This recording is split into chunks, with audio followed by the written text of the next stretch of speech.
రాహుల్ గాంధీ అక్రమ అరెస్టును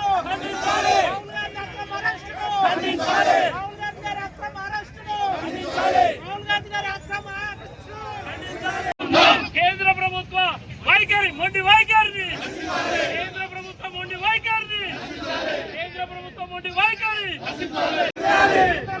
విద్యాశాఖ మంత్రి వెంటనే బీజేపీ మొండి వైఖరి మోడీ మోడీ విద్యార్థులపై దౌర్జన్యం నీటి ఎగ్జామ్ సక్రమంగా నిర్వహించలేని కేంద్ర ప్రభుత్వ వైఖరి కేంద్ర ప్రభుత్వ వైఖరి జై కాంగ్రెస్ రాజీనామా చేయాలి రాజీనామా చేయాలి ధర్మేంద్ర ప్రధాన్ రాజీనామా చేయాలి జై Congress Rahul Gandhi Rahul Gandhi down down down down down down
NEET పరీక్షా పత్రాల లీకేజీతో ఈరోజు భారతదేశంలో లక్షలాది మంది విద్యార్థుల భవిష్యత్తు అగమ్య గోచరంగా ఆందోళనకంగా ఉంటే దాన్ని నిరసిస్తూ ఢిల్లీలో లక్షలాది మంది విద్యార్థులు మరియు మా ప్రియతమ నాయకులు రాహుల్ గాంధీ గారు, ప్రియాంక గాంధీ గారు, మా జాతీయ అధ్యక్షులు మల్లికార్జున్ ఖర్గే గారు శాంతియుత వాతావరణంలో నిరసన వ్యక్తం చేస్తుంటే దాన్ని భగ్నం చేస్తూ ఒక కుట్రపూరితంగా ఒక భయాందోళనగా విద్యార్థులని వేలాది మంది విద్యార్థులని తలను పగలగొట్టి వేలాది మంది మా అక్కా చెల్లెల మీద దాడులు చేస్తూ మా ప్రియతమ నాయకుడిని కూడా అరెస్టు చేసి ఒక భయాందోళనమైన వాతావరణాన్ని నిన్న సృష్టించడం జరిగింది.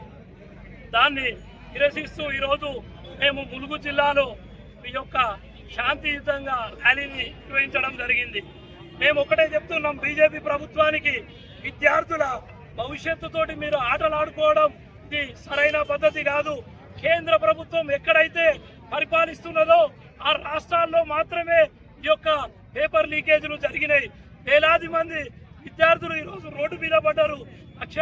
లక్షలాది మంది జీవితం అల్లకల్లోలం అయిపోయింది. చాలా మంది ఆత్మహత్యలు చేసుకున్నారు. మేము ఒక్కటే కాంగ్రెస్ పార్టీ నుంచి మేము డిమాండ్ చేస్తున్నాం. మరి ఈరోజు ఈ పరీక్షల వల్ల ఎంతమంది అయితే విద్యార్థులు వారి భవిష్యత్తును కోల్పోయినరో వారికి న్యాయం జరగాలి.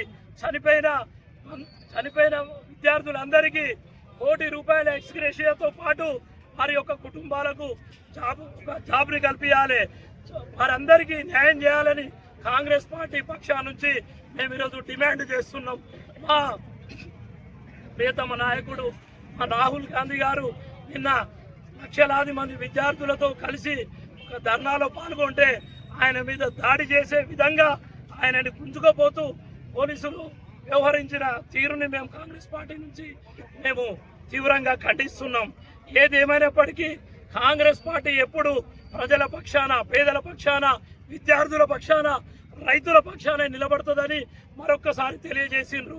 మేము ఒకటే డిమాండ్ చేస్తున్నాం, ఈ యొక్క బీజేపీ గవర్నమెంట్ని, మీ యొక్క కేంద్ర మంత్రి ధర్మేంద్ర ప్రధాన్ గారు ఈ యొక్క సంఘటనకు బాధ్యత వహించి రాజీనామా చేయాలి.